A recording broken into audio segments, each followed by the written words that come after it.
আমরা শুধু একটা নৈতিক দায়িত্ব পালনের চেষ্টা করেছি। আমাদের চাইতে আরো সুন্দর করে, আরো নিকট করে এই কাজটি করার জন্য আরো সংস্থা, সংগঠন, অংশীজন এবং সরকার আগামী আসুক, তাদের কাছে আমাদের আবেদন।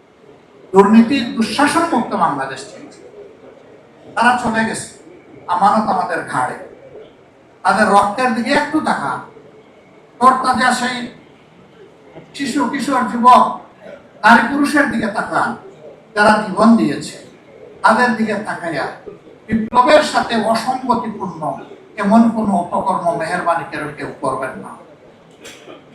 যদি করেন, শহীদদের আত্মা কষ্ট পাবে, তাদের রক্তের অপমান করা হবে।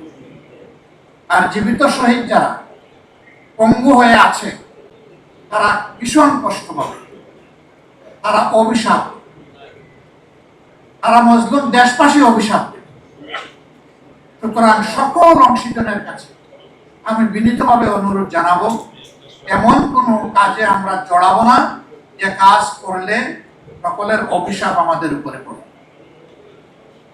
আমার দ্বিতীয় অনুরোধ, যে কাজটা জামাতে ইসলামী হাত দিয়েছে, এটা জামাতে ইসলামের একার সম্পত্তি নয়, এটা জাতীয় সম্পত্তি। এটা একার দায়িত্ব নয়, সকলের দায়িত্ব, সরকারেরও দায়িত্ব, আরো যারা অংশীজন আছেন তাদেরও দায়িত্ব। আমরা এই কাজের কোনো ক্রেডিট আল্লাহর কসম নিতে চাই না, আমরা শুধু একটা নৈতিক দায়িত্ব পালনের চেষ্টা করেছি। আমাদের চাইতে আরো সুন্দর করে, আরো নিকট করে এই কাজটি করার জন্য আরো সংস্থা, সংগঠন, অংশীজন এবং সরকার আগামী আসুক, তাদের কাছে আমাদের আবেদন। তাহলে আমাদের এই ভূমিকা নেওয়াটা সার্থক হবে। এবং সেই ক্ষেত্রে আমরা কথা দিচ্ছি, আমাদের পক্ষ থেকে সর্বাত্মক সহযোগিতা আমরা তাদের দেব।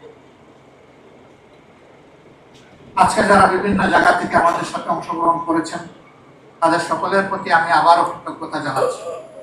আসুন আমাদের শহীদদের স্বপ্ন বাস্তবায়ন, একটি সৌম্য সৌন্দর্যের বাংলাদেশ, বৈষম্যহীন, দুর্নীতি, দুঃশাসন মুক্ত বাংলাদেশ, সর্বোপরি বলবো একটি মানবিক বাংলাদেশ গড়ার জন্য আমরা এগিয়ে যাই। যারা এই অংশগ্রহণ করেছেন, আমাদের দাওয়াতে এসেছেন, ঢাকা এবং ঢাকার বাইরে, সকলকে আবারও আমি আন্তরিক অভিনন্দন এবং ধন্যবাদ জানিয়ে